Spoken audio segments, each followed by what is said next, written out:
الحمد لله نحمده ونصلي على رسوله الكريم۔ آج کل مختلف قسم کے فتنے اٹھ رہے ہیں، اور میں نے بتایا کہ یہ تمام فتنے قرآن و سنت کے نام پر لیبل کیا لگا رہے ہیں؟ قرآن و سنت کی ہم خدمت کر رہے ہیں، ہم لوگوں کو قرآن و حدیث کی طرف لے کر آ رہے ہیں، مگر در حقیقت قرآن و سنت کا لیبل ہوتا ہے، مقصد ہے امت میں پھوٹ ڈالنا، لڑوانا مختلف عنوانات سے، اسلاف سے بدگمان کرنا، اکابر سے، بزرگوں سے بدگمان کرنا، ان کی کتابوں سے چیزیں نکال کے فلاں کافر، فلاں نے یہ لکھا، فلاں گستاخ رسول۔ تو میں نے اس بارے میں ایک بیان کیا تھا جمعے کے دن۔ اس بیان میں نے یہ کہا تھا کہ جن علماء کا، جن شخصیتوں کا بزرگ ہونا مسلم ہو، ان کے اعمال سے، ان کی قربانیوں سے، ان کی تصانیف سے ثابت ہو جائے کہ یہ معمولی لوگ نہیں تھے، وقت کے ولی اللہ تھے، تو اگر ان کی کتاب میں، ان کے کلام میں کوئی چیز ہمیں ایسی لگے جو بظاہر شریعت کے خلاف ہے، تو ہمیں اس کی تعویل کرنی چاہیے۔ سمجھ میں آ رہی ہے بات؟ پھر میں نے اس پر کہا تھا کہ جیسے حضرت مولانا اشرف علی تھانوی رحمہ اللہ تعالیٰ پر الزام لگایا ہے کہ وہ ان کے کسی مرید نے کلمہ پڑھا اشرف علی رسول اللہ، تو میں نے کہا ظاہر ہے اگر یہ حقیقت مراد ہوتی تو ان کے جتنے شاگرد ہیں، ان کے خلفاء ہیں، ان کے نائبین ہیں، وہ ان کو رسول اللہ مانتے۔ سمجھ رہے ہیں بات کو؟ آپ کو پتہ ہے کہ کوئی بھی ان کو رسول اللہ نہیں مانتا، کوئی بھی ان کو رسول اللہ نہیں مانتا، بلکہ ان کے شاگردوں نے ختم نبوت کے لیے جو قربانیاں دی ہیں وہ قربانیاں کسی اور کے حصے میں نہیں آئیں۔ تو جب یہ مسلم ہے تو اس کا مطلب یہ ہے کہ جس اعتراض کرنے والے نے یہ الزام لگایا ہے تو وہ الزام صحیح نہیں ہو سکتا۔ رہا یہ مسئلہ کہ اس الزام کا جواب کیا ہے، تو میں نے ایک اصولی بات کی تھی، بھائی کس کس الزام کا جواب دو گے؟ ایک اصول یاد کر لو کہ بھئی جس کی بزرگی مسلم ہو اور اس کے فالوورز بھی صحیح عقیدے پر ہوں، تو جو الزام ان بزرگ پہ لگایا گیا ہے یقیناً اس میں کچھ گڑبڑ ہے۔ اب اس کا جواب کیا ہے تو وہ خود بھی تلاش کریں، میں بھی تلاش کروں گا، یعنی یقیناً وہ ایسا نہیں ہے جیسے بتایا جا رہا ہے۔ یہ ایسی بات ہے جو میں سمجھتا ہوں کہ 5ویں کلاس کے بچے کو بھی آسانی سے سمجھ میں آ جائے گی۔ اب یہ میرا کلپ گیا ہے اور میں اس میں انجینئری فرقے کے نام سے میرا یہ کلپ گیا ہے کہ ایک نیا فرقہ لانچ ہو رہا ہے، اس کا نام کیا ہے؟ انجینئری فرقہ۔ اس میں نے یہ بھی دعویٰ کیا کہ بھئی یہ رفع الیدین کرنا نہ کرنا یہ مسائل امت لپیٹ چکی ہے، ان کی فائلیں، ان پر پہلی صدی ہی میں بحث مباحثے ہو چکے ہیں اور فقہ مدون ہو چکا ہے، سب کے پاس دلائل ہوتے ہیں، کسی بھی ایک کو فالو کرو تو انشاءاللہ آپ کامیاب ہو جاؤ گے۔ اب ان مسائل کو دوبارہ مت چھیڑو، آگے چلو، اگلے کام کرو، ورنہ اسی میں الجھے رہو گے۔ تو ان محترم نے ایک پورا میرے خلاف بیان ریکارڈ کروایا۔ میں اس وجہ سے اس کا جواب نہیں دے رہا کہ وہ میری مخالفت کی ہے، میں کوئی اپنے آپ کو اتنا بڑا نہیں سمجھتا کہ میرے خلاف کوئی باتیں کرے تو میں اس کا جواب دینا میرے اوپر فرض ہو۔ جواب دے بھی سکتا ہوں، خاموش بھی رہ سکتا ہوں، لیکن اس نے پوری ڈھٹائی کے ساتھ حضرت مولانا اشرف علی تھانوی رحمہ اللہ تعالیٰ کو گستاخ رسول قرار دیا ہے، پوری ڈھٹائی کے ساتھ، بجائے اس کے کہ وہ یہ کہتا کہ یار یہ بات تھوڑی سی ان کی معقول لگتی ہے، میں اثر نو تحقیق کر لوں اس پر۔ اس نے پوری ڈھٹائی کے ساتھ اور بہت ہی بازاری زبان استعمال کرتے ہوئے مولانا اشرف علی تھانوی رحمہ اللہ کو گستاخ رسول قرار دیا، اور کہا کہ میرے بارے میں کہا کہ اس کے پاس چونکہ جواب نہیں ہے تو اس نے گویا ٹرخایا ہے، اور پھر آگے اس کی تعبیر یہ ہے کہ اس نے اپنی قمیض تو اتاری ہوئی تھی یعنی لوگوں کے سامنے، اب اس نے اپنی شلوار بھی اتار دی ہے لوگوں کے سامنے، یعنی بالکل ہی ننگا ہو گیا ہے۔ پھر آگے ننگا کے لفظ استعمال، یعنی اس نے کہا کہ اس نے جو یہ دعویٰ کیا ہے نا کہ بزرگوں کی بات میں کوئی چیز اگر ہمیں غلط نظر آئے تو ہمیں اس کی تعویل کر لینی چاہیے، جواب تلاش کر لینا چاہیے، تو یہ کہہ کے گویا اس نے اپنی اور بے عزتی کر دی۔ تو یہ ایک تو مسئلہ یہ ہے کہ چھوڑو، بھی میں زیادہ گہرائی میں نہیں جاؤں گا، میں اپنی اصل بات کو فوکس کروں گا کہ آپ غلطی بھی کریں اور اتنی ڈھٹائی کے ساتھ. اور پھر اس نے مولانا اشرف علی تھانوی رحمہ اللہ کو بار بار گستاخ رسول کہا اور ہمارے اکابر کو گستاخ رسول کہا, اور تضاد بیانی پورے کلپ میں اتنی ہے, وہ میں اس کی متضاد باتیں کیا ہیں وہ میں نے لکھ لی تھی. میں نے کہا ایک دفعہ کم از کم اس قسم کے لوگوں کا چہرہ عوام کے سامنے آنا چاہیے, کم از کم ایک دفعہ, تاکہ جو لوگ متاثر ہو رہے ہیں ان کو پتا چلے کہ ہم جو مسٹنڈے بن کے بیٹھ کے گردن ہلا رہے ہوتے ہیں نا اس کے سامنے, تو یہ اس کے مضبوط ہونے کی دلیل نہیں ہے, آپ کے بے وقوف ہونے کی دلیل ہے کہ آپ ایک آدمی کی بات سمجھنے کی آپ کے اندر سینس نہیں ہے کہ وہ کیا کہہ رہا ہے. تو پہلے تو میں یہ مسئلہ حل کروں گا کہ مولانا اشرف علی تھانوی رحمہ اللہ تعالیٰ کا جو واقعہ ہے کہ ایک مرید نے کہا تھا لا الہ الا اللہ اشرف علی رسول اللہ, وہ واقعہ سیاق و سباق میں ہے کیا؟ پہلے میں اس کو تھوڑا سا پڑھ کے سناؤں گا, اس سے آپ اندازہ لگائیں گے کہ اس میں کہاں سے گستاخ رسول کا پہلو نکل رہا ہے. اور یہ بات سرسری تحقیق سے مجھے پتا چل گئی, تو اس کو نہیں پتا ہوگی کیا؟ گستاخ رسول کا فتویٰ لگانے سے پہلے انسان کو سوچنا چاہیے نا کہ میں کیا بات کر رہا ہوں اور اس کے کیا مفہوم نکلتا ہے. تو یہ الامداد رسالہ ہے جس میں مولانا اشرف علی تھانوی رحمہ اللہ تعالیٰ کا یہ پورا واقعہ ہے. وہ واقعہ میں پڑھ کے سناتا ہوں. ایک صاحب نے مولانا اشرف علی تھانوی رحمہ اللہ تعالیٰ کے ایک مرید نے خط لکھا مولانا اشرف علی تھانوی کو, اپنے شیخ و مرشد کو. خط میں یہ لکھا کہ حضرت میں سو گیا, کچھ عرصے کے بعد خواب دیکھتا ہوں کہ کلمہ شریف لا الہ الا اللہ محمد الرسول اللہ پڑھتا ہوں, لیکن محمد الرسول اللہ کی جگہ حضور کا نام لیتا ہوں. اتنے میں دل میں کے اندر خیال پیدا ہوا کہ تجھ سے غلطی ہوئی ہے. خواب کے اندر وہ کیا کہہ رہا ہے؟ اشرف علی رسول اللہ. جاگتی حالت میں نہیں, خواب میں کیا کہہ رہا ہے؟ اشرف علی رسول اللہ. اور خواب ہی میں اس کو احساس ہو رہا ہے کہ میں کیا کر رہا ہوں؟ غلط کر رہا ہوں. اچھا بھائی, اتنے میں دل کے اندر خیال پیدا ہوا کہ تجھ سے غلطی ہوئی, کلمہ شریف کے پڑھنے میں اس کو صحیح پڑھنا چاہیے. اس خیال سے دوبارہ کلمہ پڑھتا ہوں. دل پر یہ ہے کہ صحیح پڑھا جائے, لیکن زبان سے بے ساختہ. بے ساختہ کا مطلب کیا ہوا؟ نہ چاہتے ہوئے, اور وہ بھی خواب میں, نہ چاہتے ہوئے خواب میں بجائے رسول اللہ کے نام کے اشرف علی نکل جاتا ہے. جان کر نہیں نکل رہا, خواب میں نکل رہا ہے, اور خواب میں بھی اس کو احساس ہو رہا ہے. خواب کے اندر کس کو احساس ہوتا ہے کہ میں غلط کر رہا ہوں؟ اتنا نیک آدمی ہے کہ خواب میں ہی احساس ہو رہا ہے کہ میں کیا کر رہا ہوں؟ غلط کر رہا ہوں. آگے چلو. حالانکہ میں اس لیے ان کی برات کر رہا ہوں کہ یہ سلسلہ رکنے والا نہیں ہے, اس نے کسی کو نہیں معاف کیا ہے. اور ابھی تو یہ کم از کم تابعین, حضرت معاویہ پہ بھی اس نے تہمتیں لگائی ہیں, اس کا بھی کسی وقت میں انشاءاللہ جواب دوں گا. ابھی تو چونکہ میرا کلپ حضرت مولانا اشرف علی تھانوی سے متعلق تھا نا, تو اس نے جواب بھی اسی کا دیا, اس لیے میں یہ بات کر رہا ہوں. ورنہ یہ جو آدمی حضرت معاویہ کو جس نے معاف نہ کیا, وہ صحابہ کو معاف نہ کیا, وہ ہمارے بزرگوں کو, یہ بر صغیر کے علماء کو بیچارہ کہاں معاف کرے گا وہ؟ تو یہ سلسلہ ایک باقاعدہ لابی ہے. کل وہ مرے گا تو اس کی جو اولادیں ہوں گی وہ اس سے 2 ہاتھ آگے نکلیں گی. اس لیے میں اس موضوع کو اتنے حساس, اور میں نے پھر یوٹیوب پہ سرچ کیا, یہ الزامات تو بہت لوگوں نے لگائے ہیں. اشرف علی رسول اللہ, اشرف علی, طوفان بدتمیزی ہے ہمارے بزرگوں کے خلاف.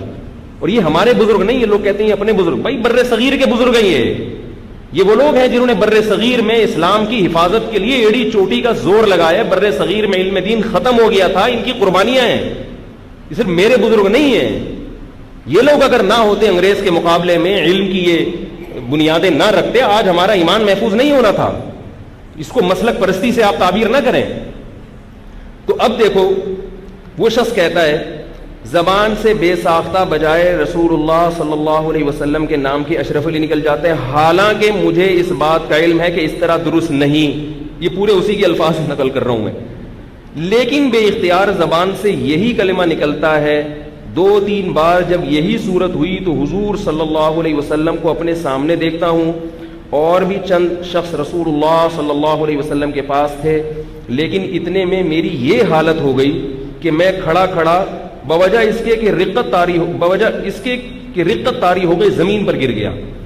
یعنی اس کو خواب میں اپنی غلطی کا ایسا احساس ہو رہا ہے کہ نبی میرے پاس تشریف لائے, میں کھڑا ہوا استقبال میں, مگر اس غم میں کہ میرے منہ سے کیا نکل رہا ہے. کیا وہ ختم نبوت کا منکر ہوتا تو یہ غم ہوتا اس کا؟ قادیانی جب کہتے ہیں کہ مرزا رسول اللہ ہے تو ان کے پسینے چھوٹتے ہیں یا وہ خوشی سے اور باغ باغ ہو جاتے ہیں؟ تو یہ سب خواب کی باتیں ہیں، اور جاگتی حالت میں بھی اس کی زبان سے یہ کلمہ نکلا ہے، آگے آ رہا ہے، وہ بھی کہہ رہے کہ میں نہیں چاہ رہا تھا، میری زبان لڑکھڑا رہی تھی۔ تو یہ اس کی علامت ہے کہ اس کا پریشان ہونا اس کی علامت ہے کہ وہ محمد صلی اللہ علیہ وسلم کو آخری نبی سمجھتا ہے، اور حضرت مولانا اشرف علی تھانوی کو اللہ کا رسول نہیں سمجھتا۔ اگر وہ سمجھتا ہوتا تو خوش ہوتا اس پر۔ اب کیا قصہ ہے آگے؟ کہہ رہے رقت طاری ہو گئی، رقت گاڑا لفظ ہے اردو کا، رونے لگا میں بے تحاشا، رقت طاری ہو گئی تو زمین پر گر گیا اور نہایت زور کے ساتھ چیخ ماری، اور مجھ کو معلوم ہوتا تھا کہ میرے اندر کوئی طاقت باقی نہیں رہی ہے۔ اتنے میں بندہ خواب سے بیدار ہو گیا، لیکن بدن میں بدستور بے حسی تھی، یعنی خواب کے اثرات اتنے زیادہ ہوئے میرے اوپر، ٹینشن میں آیا ہوں کہ میں جاگنے کے بعد بھی میرے ہوش و حواس سلامت نہیں تھے۔ یہ ختم نبوت پر پکا 100% یقین تھا، تو ایسا ہوا ہے کہ خواب میں بھی اتنا بیچارہ پریشان ہو گیا کہ جاگنے کے بعد بھی اس پہ وہ خواب کی کیفیات ایسی طاری ہوئی ہیں کہ وہ بے حس ہو گیا۔ اس کا مطلب وہ پریشان ہو رہا ہے اس جملے کے منہ سے نکلنے پر، خوش نہیں ہو رہا وہ۔ اچھا، لیکن بدن میں بدستور بے حسی تھی، اور وہ اثر ناطاقتی بدستور تھا۔ ناطاقتی کا مطلب کمزوری، طاقت جسم سے ختم ہو گئی۔ لیکن حالت خواب اور بیداری میں رسول اللہ صلی اللہ علیہ وسلم کا ہی خیال تھا۔ لیکن حالت بیداری میں کلمہ شریف کی غلطی پر جب خیال آیا تو اس بات کا ارادہ ہوا کہ اس خیال کو دل سے دور کیا جائے، اس واسطے کہ پھر کہیں دوبارہ ایسی غلطی نہ ہو جائے۔ اب وہ بیچارہ غلطی کو دور کرنے کے لیے کیا کر رہا ہے؟ لیکن بئی خیال بندہ بیٹھ گیا اور پھر دوسری کروٹ لیٹ کر کلمہ شریف کی غلطی کے تدارک میں رسول اللہ صلی اللہ علیہ وسلم پر درود شریف پڑھتا ہوں۔ اس کو پتا ہے کہ خواب میں غلط ہوا ہے مجھ سے، تو اب میں اس کا تدارک کر کے کیا کروں؟ درود شریف پڑھوں۔ اب درود شریف میں کیا ہے کہ میری زبان سے کیا میں یہ کہتا ہوں، اللہم صلی علی سیدنا و نبینا و مولانا اشرف علی، حالانکہ اب تو میں بیدار ہوں، یعنی وہاں بھی نبی کے نام کے بجائے میری زبان سے کیا نکل رہا ہے؟ اشرف علی، اور کہہ رہے اس میں پریشان ہوں کہ بھائی اب تو میں جاگ رہا ہوں، اب میری زبان سے ایسا لفظ کیوں نکل رہا ہے؟ اس کا مطلب ہے کہ وہ اس پر دل سے راضی نہیں ہے، اس کی بے ہوشی کی کیفیت ہے، بے حسی کی کیفیت ہے، اس میں اس کی زبان غلطی کر رہی ہے۔ آگے اس کے الفاظ، لیکن بے اختیار ہوں، مجبور ہوں، زبان اپنے قابو میں نہیں ہے۔ بات آ رہی ہے سمجھ میں کہ یہ جو نبی کی جگہ اشرف علی کا نام نکلا، اس کے بارے میں کہہ رہے بے اختیار ہوں، مجبور ہوں، زبان اپنے قابو میں نہیں ہے۔ اس روز ایسا ہی کچھ خیال رہا تو دوسرے روز بیداری میں رقت رہی، خوب رویا کہ میرے منہ سے نہ چاہتے ہوئے بھی کیا الفاظ نکل رہے ہیں، اور بھی بہت سی وجوہات ہیں۔ اب دیکھو میری ایک بات سنو، ایک آدمی چیخ چیخ کے کہہ رہا ہو کہ حضرت خدا کی قسم، اللہ کی قسم، یہ جان بوجھ کر میری زبان سے نہیں نکل رہا، میں چاہ رہا ہوں کہ نہ نکلے مگر اشرف علی نکل رہا ہے میری زبان سے، مجبور ہوں، بے اختیار ہوں۔ اس کا عقیدہ اگر خراب ہوتا، وہ اگر کافر ہوتا، عقیدہ کس کی کیفیت کا نام ہے؟ دل کی۔ زبان دل کی عکاسی کرتی ہے، لیکن جب دل اختیار میں نہ ہو، یا وہ خواب کی ٹینشن میں آیا ہوا ہو کہ یار میں نے کیا دیکھ لیا، اور اس ٹینشن کی وجہ سے اس کے اعصاب نے کام کرنا چھوڑ دیا، وہ بار بار چیخ رہا ہے کہ بے اختیار ہوں، مجبور ہوں، غلطی سے نکل رہا اور پریشان ہوں، میں پریشان تھا تبھی تو آگے بتا رہی میرے ساتھ کیا ہو گیا۔ اگر یہ کافر ہو جاتا، یہ لوگ کہتے ہیں کہ اس خواب پہ مولانا اشرف علی تھانوی جو خاموشی اختیار کی، تو معاذ اللہ وہ بھی گستاخ رسول تھے، کیونکہ گستاخی پہ خاموشی اختیار کرنا یہ بھی کیا ہے؟ گستاخی ہے۔ جب گستاخی تھی نہیں، جب اس کا یہ عمل کفر تھا ہی، گستاخی ہوگی تو کفر بھی ہوگا نا، جب اس کا یہ عمل کفر تھا ہی نہیں تو اس پہ خاموشی اختیار کرنا کہاں سے کفر ہو گیا؟ ایسا شخص میرے پاس بھی آئے گا، آپ کے پاس بھی آئے گا، آپ اس کو تسلی دیں گے، کیونکہ آپ اور ڈرائیں گے تو نتیجہ کیا نکلے گا؟ اور زبان سے نکلے گا۔ ہمارے پاس ایسے کیسز ہوتے ہیں، لوگ آتے ہیں کہ میں طلاق کا لفظ مسلط ہو گیا ہے، ایسے کیسز آتے ہیں۔ میرے پاس ایسا کیس آیا کہ اس کو ایک آدمی کو ذہن میں مسلط ہو گیا کہ جس چیز سے انسان بہت زیادہ بچنے اور ڈرنے کی کوشش کرتا ہے نا، ڈرتا ہے اور بہت بچنے کی، کہ یہ کسی ماہر نفسیات سے پوچھیں کہ جو آدمی جس چیز سے بہت زیادہ ڈرتا ہے نا، وہ چیز اس کے اوپر نفسیاتی طور پر مسلط ہو جاتی ہے۔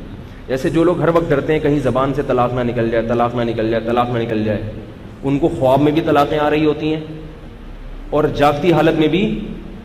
میرے پاس ایسے آئے ہیں کیسز.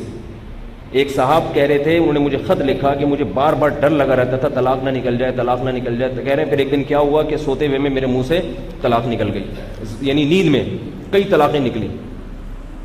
اب کیا ہوا, کہہ رہے ہیں میں جب جاگا تو میں بے ہوش تھا اور پھر میرے منہ سے دھڑ دھڑ دھڑ طلاقیں نکل گئی, کیونکہ اس کو ہر وقت یہ ڈر لگا ہوا ہے کہ طلاق میں, اس کو پتا ہے کہ طلاق بڑی خطرناک چیز ہے اور بیوی حرام ہو جائے گی, یہ ہو جائے گا. اس نے ذہن پر اس کی پوری کیفیت سے پتہ چل رہا ہے کہ اس کو اپنے شیخ سے محبت تھی, تو اس کو یہ ڈر لگ رہا ہے کہ عقیدت میں کہیں اتنا غلو نہ ہو جائے کہ میں ان کو نبی کے برابر ہی نہ بنا دوں. تو یہ توحید پر اور ختم نبوت پر اتنا پکا تھا, جیسے اس آدمی کو وہم ہو گیا نا طلاق نہ نکل جائے, اس کا مطلب وہ تو طلاق دینے پر کبھی بھی راضی ہو ہی نہیں سکتا, تبھی تو وہم ہو گیا اس کو. خوف لاشعور میں خوف بیٹھ گیا اس کے. تو اب یہاں بھی اس کو ڈر لگا ہوا ہے. تو ایسے آدمی کو یہ فتویٰ دیا جائے گا تو کافر ہو گیا, چماٹ ماریں گے اس کو, بدتمیز, تجھے شرم نہیں آتی, تو اور ڈر جائے گا وہ. ایسے آدمی کو تسلی کا جملہ کہا جائے گا, پتہ ہے کہ یہ اس پہ پریشان بھی ہے, یہ آدمی اس پہ نادم بھی ہے, اور بار بار چیخ چیخ کے کہہ رہا ہے کہ حضرت جان بوجھ کر یہ کام مجھ سے نہیں ہوا. تو ایسے آدمی کو کسی بھی دنیا میں ماہر نفسیات سے پوچھ لو, وہ یہی کہے گا کہ ایسے آدمی کو ڈرایا دھمکایا نہیں جاتا بلکہ تسلی دی جاتی ہے. تو حضرت حکیم الامہ نے اس کو تسلی دی کہ بھائی یہ جو تمہیں خواب آیا ہے نا اشرف علی رسول اللہ, یہ اس کی ایک اچھی تعبیر ہے. وہ یہ کہ اس میں اشارہ ہے کہ تم جس سے تعلق قائم کرنا چاہتے ہو وہ متبع سنت ہے, اس لیے اس کو رسول اللہ کے لفظ خواب میں تعبیر کیا گیا. سمجھ میں آ رہی ہے بات کہ وہ سنت کی اتباع کرنے والا ہے. اب رہا یہ مسئلہ کہ کیا ایسا خواب کسی کو آئے, تو اب میں اس کو قرآن و سنت کی روشنی میں تھوڑا سا بتاتا ہوں کہ خواب میں جو چیز جیسی نظر آتی ہے حقیقت میں وہ ویسی نہیں ہوتی. حضرت ابو ہریرہ رضی اللہ تعالیٰ عنہ کی حدیث ہے صحیح مسلم میں. دیکھو بیڑیاں آپ کے پاؤں میں اگر پڑی ہوئی ہوں عام حالات میں, آپ اس سے پریشان ہو گئے یا خوش ہو گئے؟ پریشان ہو گئے. بیڑیاں کس کے پاؤں میں ہوتی ہیں؟ بولو نا بھائی, چور کے پاؤں میں ہوتی ہیں. بیڑیاں کس کے پاؤں میں ہوتی ہیں؟ چوروں کے پاؤں میں, جن پہ جرائم ثابت ہوتے ہیں. اکثر و بیشتر, کبھی بے گناہ کے بھی ہوتی ہیں, اکثر و بیشتر کس کے پاؤں میں بیڑیاں ہوتی ہیں؟ چور کے. لیکن حضرت ابو ہریرہ کی حدیث ہے صحیح حدیث, وہ فرماتے ہیں کہ احب القید فی المنام, کہ میں خواب میں اپنے پاؤں میں بیڑیوں کو پسند کرتا ہوں. مجھے خواب آئے اور میرے پاؤں میں بیڑیاں ہوں تو یہ اچھا خواب ہے, برا خواب نہیں ہے. آگے شارحین نے لکھا ہے اس لیے برا خواب نہیں ہے کہ یہ اس کی علامت ہے کہ دین پر آپ کیا ہیں؟ ثابت قدم ہیں. بیڑیاں پڑی ہوئی ہیں, انشاءاللہ آپ ہلیں گے نہیں. اب دیکھو, اب میں کسی کے بارے میں خواب سناؤں کہ اس نے یہ دیکھا, کہ میرے بارے میں کوئی خواب سنا ہے کہ مولانا طارق مسعود صاحب کے پاؤں میں بیڑیاں پڑی ہوئی میں نے خواب میں دیکھا, میں کہوں تو گستاخ ہے, میرے بیانات بھی سنتا ہے اور مجھ پہ تہمت لگا رہا ہے, بیڑیاں پڑی, تھپڑ, میں کوئی چور کا بچہ نظر آتا ہوں تیرے کو ہے بھائی؟ میں کوئی شکل سے تیرے کو چور نظر آتا ہوں؟ تو یہ میرے پاگل ہونے کی دلیل ہوگی, ٹھیک ہے, کہ خواب کی چیز کو میں حقیقت پر قیاس کر رہا ہوں, خواب کی باتوں کو میں جاگتی حالت پر قیاس کر رہا ہوں. خواب میں بڑی عجیب عجیب چیزیں ہوتی ہیں. ابن سیرین رحمہ اللہ کے دور میں کسی کو خواب آیا کہ میں نے دیکھا کہ میری چارپائی کے نیچے آگ لگ رہی ہے, تو انہوں نے بتایا کہ بھائی وہ کھودو نیچے خزانہ ہے. کھودا تو خزانہ تھا. انہوں نے کہا سردیوں میں آگ کا دیکھنا یہ کیا ہے؟ رحمت ہے اللہ کی. ایک واقعہ لکھا ہے, واللہ عالم کی سند نہیں ہے تو چھوڑو, یہ کوئی ہمارا استدلال اس سے نہیں ہے, ٹھیک ہے. اور تاریخی واقعات کے لیے سند کا بہت زیادہ مضبوط ہونا بھی ضروری نہیں ہے. یہ بھی ایک بات ہے جو میں بھی بتاؤں گا, اس پہ بھی لوگ پکڑتے ہیں ہمیں, اس تاریخی واقعے کی سند صحیح. ہاں, اس تاریخی واقعے سے کوئی شرعی مسئلہ ثابت ہو رہا ہو پھر اس کی سند کا صحیح ہونا ضروری ہے. اس کو بھی کچی پکڑ کے رکھیں, میں اس پر بھی مجھ پر الزامات لگیں, اس کا میں جواب دوں گا. تو میں یہ عرض کر رہا تھا کہ پہلی بات یہ کہ خواب میں کی تعبیریں ہوتی ہیں. اگر خواب میں کسی نے دیکھ لیا کہ فلاں رسول اللہ فلاں رسول اللہ, تو یہ اس کی علامت نہیں ہے کہ وہ ختم نبوت کا منکر ہے. وہ خواب ہے, اس پہ کیوں ڈانٹ لگا رہے ہو اس کو؟ ام الفضل رضی اللہ تعالی عنہا جو رسول اللہ صلی اللہ علیہ وسلم کی چچی تھیں, ان کو خواب آیا. وہ ڈر گئی خواب میں, انہیں لگا کہ یہ گویا برا خواب دیکھا ہے میں نے. وہ نبی کے پاس آئیں, عرض کیا یا رسول اللہ میں نے ایک عجیب خواب دیکھا ہے, منکر, یعنی گویا کہ برا خواب. کیا دیکھا؟ فرمایا میں نے دیکھا آپ کے جسم کا ایک ٹکڑا ٹوٹ کے میری جھولی میں آ کے گرا ہے. اب اس کو بھی گستاخی کہو گے؟ نبی کے جسم کے ٹکڑے کٹ رہے ہیں، ٹوٹ رہے ہیں، وضو ٹوٹ رہا ہے.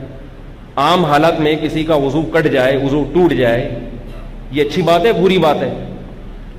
خواب میں جب یہ آیا، اور وہ سمجھ رہی، انہوں نے عام حالت پہ قیاس کیا حضرت ام الفضل نے کہ بھئی عام حالت میں جب کسی کا بازو ٹوٹ جائے، گوشت کٹ جائے، تو یہ گوشت کا کٹنا، بازو کا ٹوٹنا یا کسی عضو کا الگ ہو جانا یہ اچھی خبر نہیں ہے. آپ کو فون آئے آپ کے بیٹے کا بازو کٹ گیا ہے تو آپ خوش ہو گئے یا رو گے؟ اور معاذ اللہ نبی صلی اللہ علیہ وسلم کے بارے میں صحابہ کو ایسی خبر آتی ہو تو بہت پریشان ہوتے. تو نبی صلی اللہ علیہ وسلم نے اس کو اچھا خواب قرار دیا اور فرمایا کہ میری بیٹی فاطمہ کے بچہ پیدا ہوگا جو تمہاری گود میں، تم اس کو اپنی گود میں لے کے بیٹھو گی. تو خوابوں کی دنیا بالکل ایک الگ دنیا ہوتی ہے. سمجھ رہے ہو کہ نہیں سمجھ رہے؟ ایک اور خواب میں سناتا ہوں. علامہ ذہبی رحمہ اللہ تعالی جو جرح و تعدیل کے بہت بڑے امام ہیں، انہوں نے اپنی کتاب میں نقل کیا ہے. اب ان پہ بھی گستاخی رسول کا فتویٰ لگا دو. علامہ ذہبی پر اگر لگاؤ گے نا فتویٰ تو آپ کو جرح و تعدیل کے امام سے ہاتھ دھونے پڑ جائیں گے، حدیثوں سے ہاتھ دھونے پڑ جائیں گے. انہوں نے واقعہ نقل کیا ہے کہ کسی کو خواب آیا کہ نبی صلی اللہ علیہ وسلم کا انتقال ہو گیا ہے. پتہ یہ چلا کہ امام احمد بن حنبل کا انتقال ہوا، پتہ یہ چلا کہ امام شافعی کا انتقال، امام شافعی کا انتقال امام احمد بن حنبل کے انتقال سے پہلے ایسا خواب آیا. یہ میں ان کی پوری عبارت ذرا آپ کو سناتا ہوں.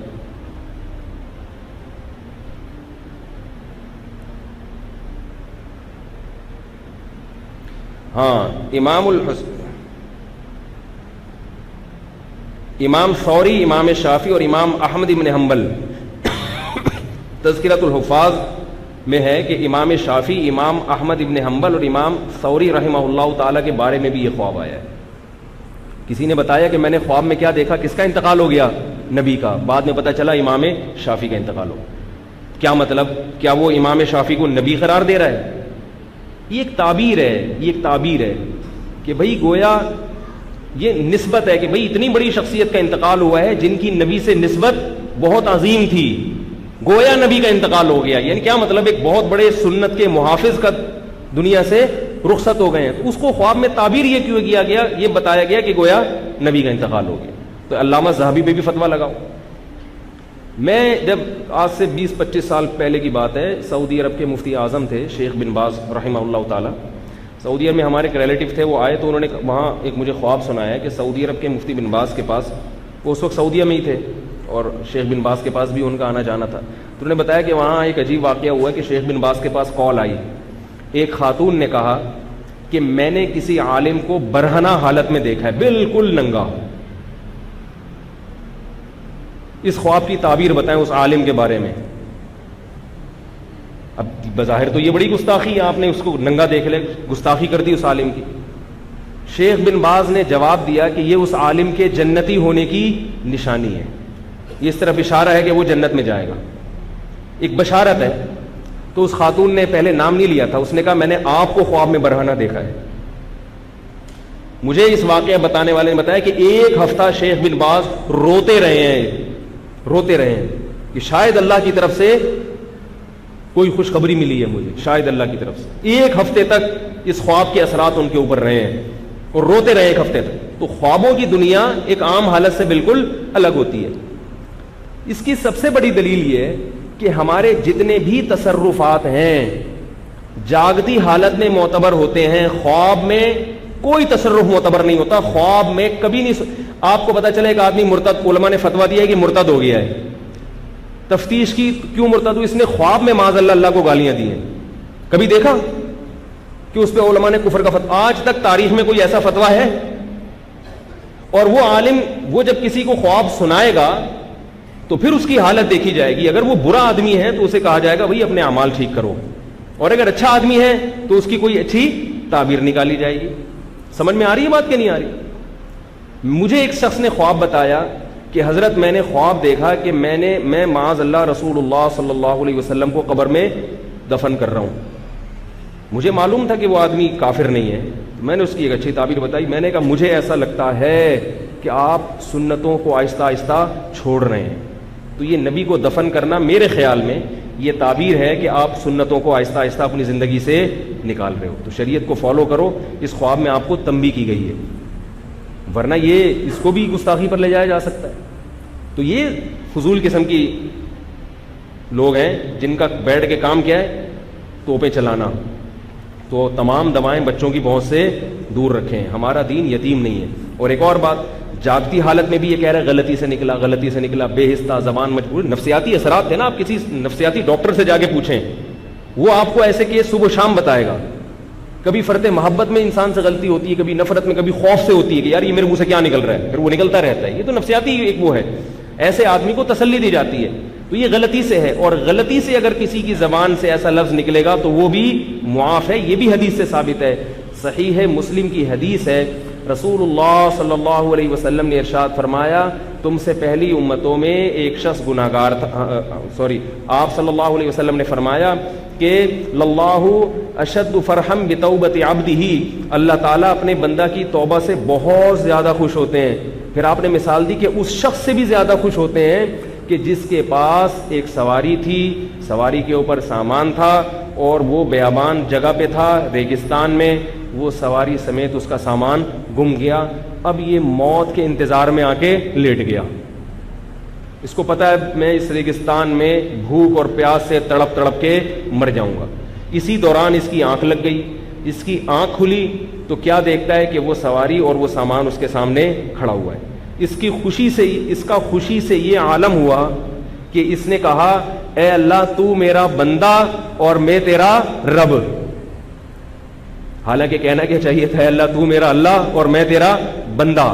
اخطأ من شدت الفرح, کہ خوشی کی شدت میں اس سے کیا ہوئی ہے, خطا ہوئی ہے. کوئی کفر کا فتویٰ لگائیں گے اس کے اوپر ہم؟ نبی تو مثال دے رہے ہیں کہ اللہ کو اس سے اتنی محبت, یعنی اس آدمی کو جتنی خوشی اس وقت ہوئی ہے, اللہ کو توبہ کرنے والے سے خوشی اس سے بھی زیادہ ہوتی ہے کہ جو توبہ کرنے آئے. اب مجھے بتاؤ کہ اللہ کو اپنا بندہ کہہ دینا یہ بڑا جرم ہے, یہ رسول کی گستاخی بڑا جرم ہے. یہ رسول کی گستاخی بھی بہت بڑا جرم, اللہ کی گستاخی اس سے بھی بڑا جرم ہے. لیکن خوشی میں پاگل ہو گیا ہے نا, خوشی میں دماغ کام نہیں کر رہا. ایسے ہی بات ہے, خوف سے بھی دماغ کام نہیں کرتا, کوئی چیز مسلط ہو جاتی ہے. بات یہ ہے کہ خطا جان کر غلطی کی ہے یا زبان بے اختیار ہے اور یہ کلمات اس کی زبان سے نکل رہے ہیں. تو یہ پورا واقعہ اب سمجھ میں آ گیا. باقی واقعات کو اسی پر قیاس کر لیں. سمجھے, جو گستاخیوں کو لگاتے ہیں ان کا بھی ایسے ہی قصہ ہے. ویسے بھی اصولی بات ہے, میں بار بار دہرا رہا ہوں کہ اتنی سینس ہونی چاہیے کہ بھائی اگر وہ گستاخی رسول ہوتے تو ان کے چاہنے والے, ان کے ماننے والے اور اس زمانے کے علماء کیوں خاموش رہے؟ اس زمانے کے سب علماء ان کے خلاف کھڑے ہو جاتے. اگر آپ کہیں وہ سارے معاذ اللہ بے حس تھے, تو پھر جب مرزا غلام احمد قادیانی نے نبوت کا دعویٰ کیا تو پھر علماء اس کے خلاف سارے کیوں کھڑے ہو گئے؟ اس کا مطلب علماء ختم نبوت کے معاملے میں بے حس کبھی بھی نہیں رہے ہیں. علماء کیا ہی تو عوام, آپ دیکھو نا اسمبلی میں جو لبرل لوگ ہیں وہ بھی ختم نبوت کے مسئلے پر چیخ رہے ہیں. ایک لبرل آدمی کو ختم نبوت کا مسئلہ سمجھ میں آ رہا ہے, اتنے بڑے بڑے بزرگوں کو, اولیاء اللہ کو سمجھ میں نہیں آئے گا ختم نبوت کا مسئلہ.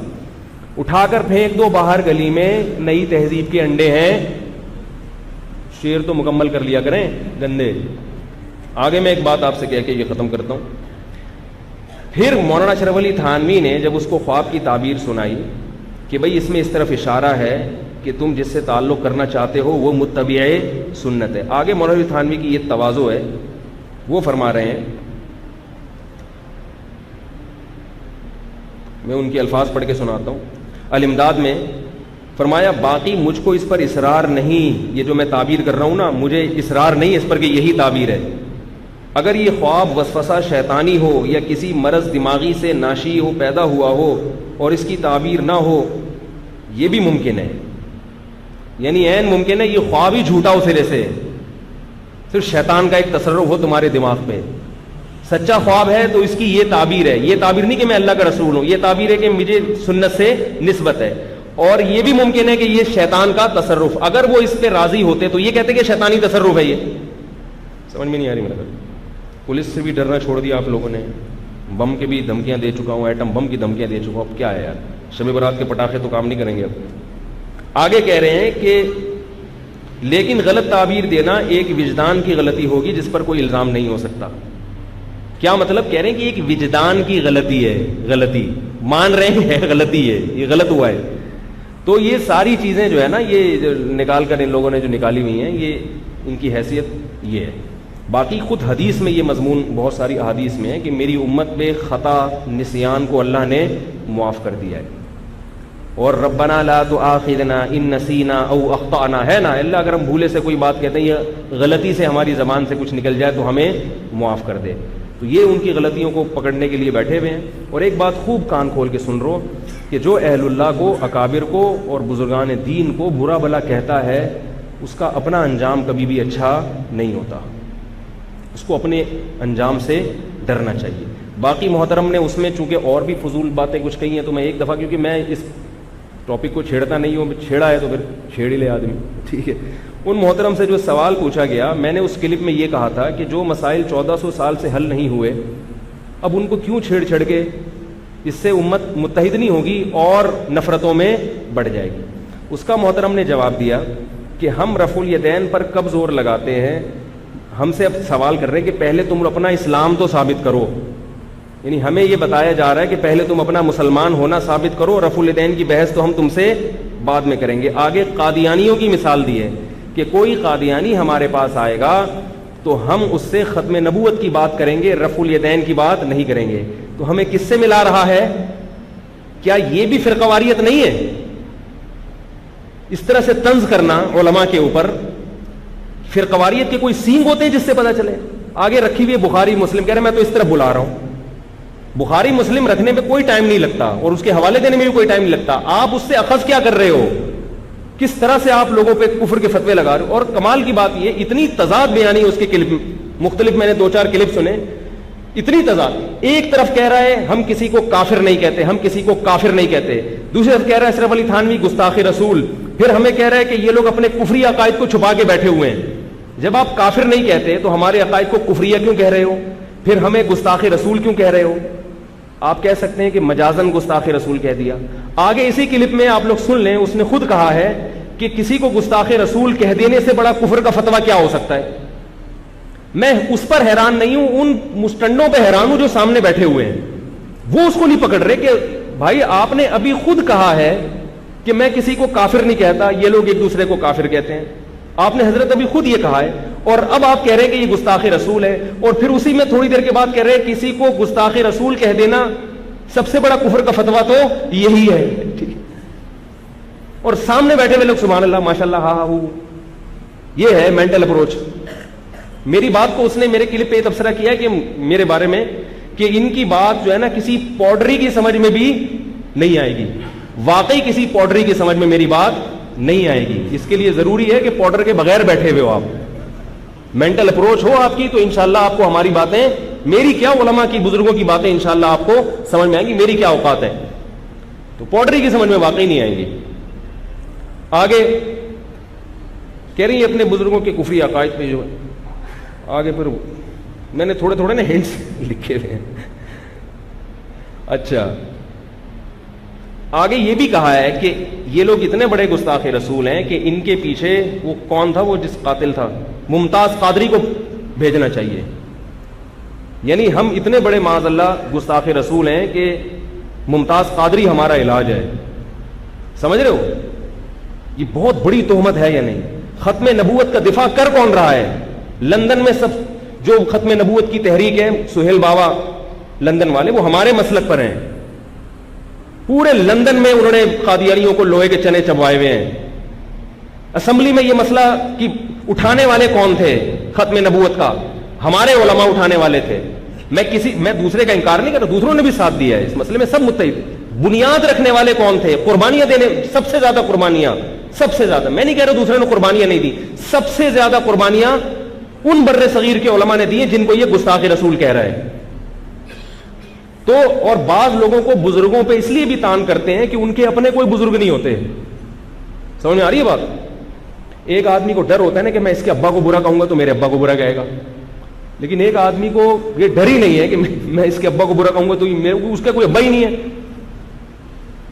ایک صاحب میرے پاس آئے, وہ کہنے لگے کہ وہ اکابر جو آپ کے صدیوں تک چلے آ رہے ہیں نا, ان کی عبارتوں میں گستاخی, کوئی صاحب مناظرہ کرنا چاہ رہے ہیں آپ سے.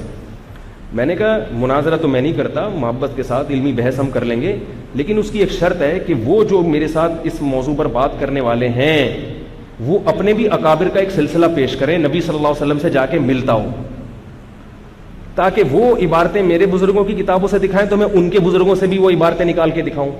کیا خیال ہے؟ کیونکہ میں نے کہا کہ اگر میں ایسا کروں گا نا کہ بھئی یہ تو تمہارے بزرگ نے بھی لکھا ہے, تو یہ فوراً کہتے ہیں ہمارا ان سے کوئی تعلق نہیں, ہم لعنت بھیجتے ہیں ان پر. تو میں نے کہا میں اپنے بزرگوں کے بارے میں ایسا نہیں کہہ سکتا.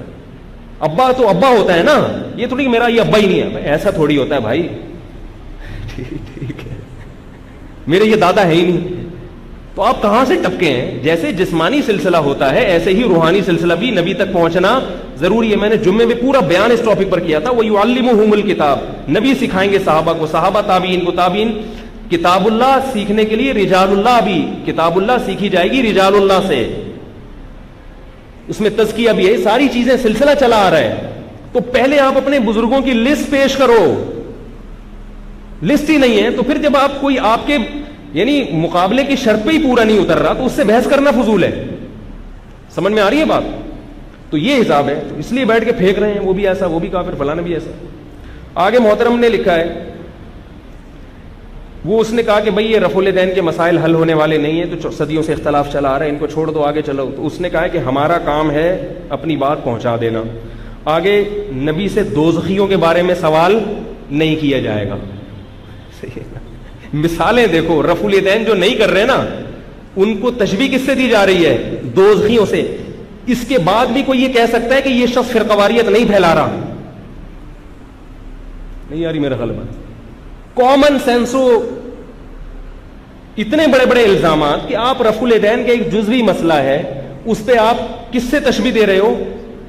دوزخیوں سے, کبھی قادیانیوں سے. آگے اس نے یہودیوں کی مثال بھی دی ہے کہ بھئی ہم تو صاف پہنچائیں گے جس نے دوزخ میں, اور پھر یہ کہا ہے کہ یہ لوگ یہ دعویٰ تو کرتے ہیں ان چیزوں کا مگر ان کتابوں کو مانتے نہیں ہیں. اس کا بھی میں جواب دیتا ہوں, پھر اپنے اصل موضوع کی طرف آتا ہوں.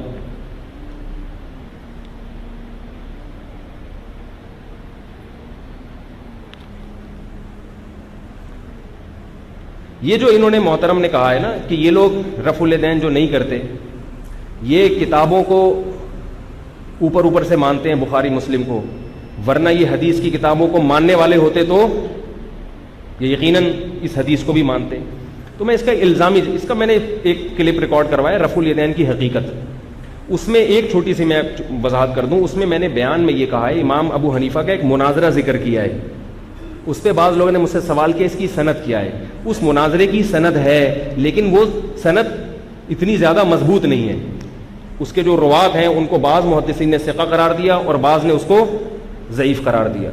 متفقن علیہ وہ صحیح روایت نہیں ہے لیکن وہ تاریخی روایت ہے. وہ میں نے رفع الیدین کے مسئلے پر بطور استدلال کے نہیں کی, وہ تو صرف یہ بتانے کے لیے کہ مجتہد کے سوچنے کا اسٹائل یہ بھی ہوتا ہے کہ وہ راویوں کی فقاہت کی بنیاد پر بھی بعض دفعہ حدیث کو ترجیح دیتے ہیں, ورنہ رفع الیدین کے مسئلے پر وہ روایت ہمارا مدار نہیں ہے. اب وہ اس کو پکڑ کے بیٹھ گئے, باقی جتنی چیزیں میں نے ذکر کی ہیں وہ غائب ہیں. وہ تاریخی روایت ہے, میں مانتا ہوں اس کو تاریخی روایت ہے, اور ہمارے بزرگوں نے بھی اس کو ایک تاریخی روایت کے طور پہ ذکر کیا, اور جہاں ذکر کیا انہوں نے لکھا ہے کہ یہ سند ضعیف ہے. میری کم بختی آئی ہوئی تھی کہ میں نے یہ نہیں کہا کہ سند ضعیف ہے, وہ توپے لے کے بیٹھ گئے میری طرف. تو جتنا ان کو چھیڑو گے یہ کیا ہوگا, امت میں آگ لگے گی اس سے. اب یہ جو مسئلہ ہے کہ رفع الیدین کی حدیثوں کو نہیں مانتے, اس کا مدلل جواب تو میں نے اس میں دیا ہے, اور کبھی موقع ملا تو میں پورا ایک بیان اس پہ ریکارڈ کروا دوں گا مدلل پورے ایک جو ہے نا, تاکہ صرف ایک سامنے آ جائے کہ یہ پہلو ہے یہ نا, اس پہ یہ بھی ہے. میں ایک سوال کرتا ہوں, وہ کہتے ہیں کہ بخاری میں رفع الیدین کی حدیث ہے مگر یہ نہیں کرتے, اس کا مطلب کیا نکال رہا ہے کہ یہ لوگ بخاری کو نہیں مانتے. میں یہ سوال کرتا ہوں, امام مالک زندہ ہوتے, امام مالک اپنی کتاب موطا امام مالک میں ہاتھ باندھنے کی حدیث لائے ہیں مگر ہاتھ چھوڑ کے نماز کا فتویٰ ہے ان کا. سارے مالکی آج بھی نماز چھوڑ کے ہاتھ چھوڑ کے نماز پڑھتے ہیں. امام مالک کا فتویٰ بھی کیا ہے, ہاتھ چھوڑ کے نماز پڑھنا. تو کیا ایک امام مالک پر یہ الزام لگاؤ گے کہ وہ موطا امام مالک کو, بولو نا یار, وہ موطا امام مالک کو نہیں مانتے, کیا یہ الزام لگاؤ گے؟ جیسے آپ نے ہمارے خلاف ایک کلپ تیار کر لیا علماء کے خلاف جو رفع الیدین نہیں کرتے، تو آپ امام مالک کے خلاف کیوں نہیں کلپ تیار کرتے؟ اور بھی بہت سے محدثین ہمیں ایسے ملتے ہیں کہ وہ حدیث لے کر آئے ہیں مگر اس پر انہوں نے فتویٰ نہیں دیا. امام مالک رحمہ اللہ تعالی موطا میں جو حدیث لائے ہیں ہاتھ باندھنے کی، فتویٰ دے رہے ہیں کہ ہاتھ چھوڑ کے نماز پڑھی جائے. دلیل کیا دے رہے ہیں کہ میں نے اہل مدینہ کو ہاتھ چھوڑ کے نماز پڑھتے ہوئے دیکھا ہے. پتہ یہ چلا کہ دلیل صرف ان کتابوں میں منحصر نہیں ہے. ہر مسئلے کی دلیل کے لیے ان کتابوں کا حوالہ دینا یہ آخری نہیں ہے. بہت سی چیزیں ان کتابوں سے ملیں گی، بہت سی چیزیں ان کتابوں کے علاوہ بھی ہیں. خاص طور پہ جب یہ کتابیں نہیں تھیں پھر کہاں سے کیسے اسلام کو لوگ فالو کرتے تھے؟ میں نے بتایا نا کہ رکوع کے بعد جب ہم کھڑے ہوتے ہیں ہاتھ چھوڑ دیتے ہیں، کسی حدیث میں اس کا تذکرہ نہیں ملتا کہ ہاتھ باندھنا ہے یا ہاتھ چھوڑنا ہے. امام مالک اس حدیث کی مخالفت کر رہے ہیں اہل مدینہ کے عمل کی وجہ سے. اور بڑے بڑے تابعین تھے اس وقت، سعید ابن مسیب بہت بڑے تابعین ہیں جن کو سب مانتے ہیں، وہ بھی ہاتھ چھوڑ کے نماز پڑھتے تھے. عبداللہ ابن زبیر رضی اللہ تعالیٰ عنہ بہت بڑے صحابی ہیں، ہاتھ چھوڑ کے نماز پڑھتے تھے. امام مالک ان کو فالو کر رہے ہیں اور وہ دلیل دے رہے ہیں کہ نبی کا آخری عمل ہاتھ چھوڑ کے نماز پڑھنا تھا، ورنہ اہل مدینہ ہاتھ چھوڑ کے نماز نہیں پڑھ رہے. جبکہ حدیث کیا لا رہے ہیں؟ ہاتھ باندھنے کی. پتہ یہ چلا کہ تواتر عملی، سینہ بسینہ جو چیز چلی آ رہی ہوتی ہے اس کو بعض دفعہ مجتہد اپنی حدیث پر ترجیح دے دیتے ہیں. اسی طرح رفع الیدین کے مسئلے میں بھی ایسا ہی ہوا ہے. امام ترمذی رحمہ اللہ تعالی نے جب رفع الیدین کرنے والے صحابہ کا ذکر کیا نا تو ان کے نام ذکر کیے ہیں، اور جب یہ ذکر کیا کہ رفع الیدین نہ کرنا غیر واحد من اہل، بہت سارے صحابہ کا مذہب ہے، ان کے نام ذکر بولو بھائی نہیں. کیوں؟ امام ترمذی کی نظر میں جو کرنے والے تھے وہ چند تھے، اس لیے ان کا تذکرہ کیا. نہیں کرنے والوں کے بارے میں کہا بہت سارے صحابہ کا مذہب ہے. اور آگے یہ لکھا اہل کوفہ کا یہ مذہب ہے، سفیان ثوری رحمہ اللہ کا یہ مذہب ہے. کتنے بڑے محدث سفیان ثوری. تو یہ سارے معاذ اللہ. اب اس سے کیا ہو رہا ہے؟ ابھی یہ شخص امام مالک کے خلاف کلپ نہیں بنا رہا، یہ شخص سفیان ثوری کے خلاف کلپ نہیں بنا رہا. بخاری اور مسلم کے بہت سارے محدثین ایسے ہیں جو رفع الیدین کے قائل نہیں تھے، خود بخاری اور مسلم میں، ان کے خلاف کلپ تیار نہیں کر رہا کہ بخاری سے ہاتھ نہ دھونے پڑ جائیں. لیکن اس کی جو آئندہ نسل آئے گی وہ اس سے دو ہاتھ آگے ہوگی، وہ اسی بیس پہ بخاری کا انکار کرے گی، وہ اسی بیس پہ امام مالک کو برا بلا کہے گی کہ یہ حدیثیں لے کر آئے ہیں مگر اپنی حدیثوں پہ خود عمل نہیں کرتے. یہ جب خود متبع سنت نہیں تھے تو ان کی کتاب کو ہم فالو نہیں کریں گے، اور اس طرح سے انکار حدیث کا ایک بہت بڑا فتنہ کھڑا کر دیں گے وہ. اس لیے میں بار بار کہہ رہا ہوں اٹھا کر پھینک دو باہر گلی میں، نئی تہذیب کے انڈے ہیں گندے. چھوٹے چھوٹے بچے ہیں، ان کو تمیز نہیں ہے بات کرنے کی. قمیض اتار دی، شلوار اس شخص نے اپنی خود اتار دی، یہ کوئی طریقہ ہے بات کرنے کا؟ اس طرح سے علماء کی بحثیں ہوتی ہیں. میرے بارے میں کہ اس نے قمیض اتار دی، اس نے شلوار اتار دی، اس نے یہ کر دیا، اس نے وہ کر دیا. مجھے تو چلو اتنی تکلیف نہیں، لیکن اس طرح سے بڑے بڑے اکابر علماء کو گستاخ رسول کہنا تو بہت بڑا ایک جو ہے وہ تہمت ہے کسی پر. تو اس لیے تمام دوائیں بچوں کی پہنچ سے بولو بھائی دور رکھیں. اب میں افصل بیان کی طرف آتا ہوں. کہاں نکل گئے؟ کیا ہے جی؟ سوالات کا سلسلہ نہ شروع کر لیں آج کل؟ کیا خیال ہے؟ یا بیان ہی کرنا ہے؟ اچھا وہ میں حدیث کمپلیٹ کر دیتا ہوں. میں نے 2-3 ہفتے پہلے ایک حدیث بیان کی تھی، بہت سے لوگوں نے اصرار کیا بھائی اس کو مکمل کر لیں.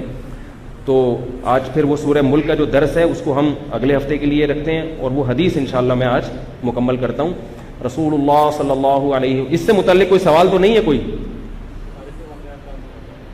وہ میں نے تاریخی واقعے کے بتا دیا نا. کوئی سوال تو نہیں ہے اس سے متعلق ہے بھائی؟ تو یہ جو میں نے بھی باتیں کی ہیں اس سے متعلق کوئی سوال تو نہیں ہے؟ چلو میں وہ حدیث بیان کر رہا تھا 2-3 ہفتے پہلے. ایک حدیث شروع کی تھی کہ رسول اللہ صلی اللہ علیہ وسلم نے ارشاد فرمایا سبعۃ یظلھم اللہ فی ظلہ یوم لا ظل الا ظلہ. 7 آدمی ایسے ہیں کہ جن کو اللہ اپنے عرش کے سائے میں، اپنے سائے میں اللہ تعالیٰ جگہ دیں گے، اور اس وقت اپنے سائے میں جگہ دیں گے جس دن اللہ کے سائے کے سوا کوئی سایہ نہیں ہوگا. فرمایا پہلا، اور یہ 7 آدمی وہ ہوں گے جن میں قربانی کا عنصر زیادہ ہوگا.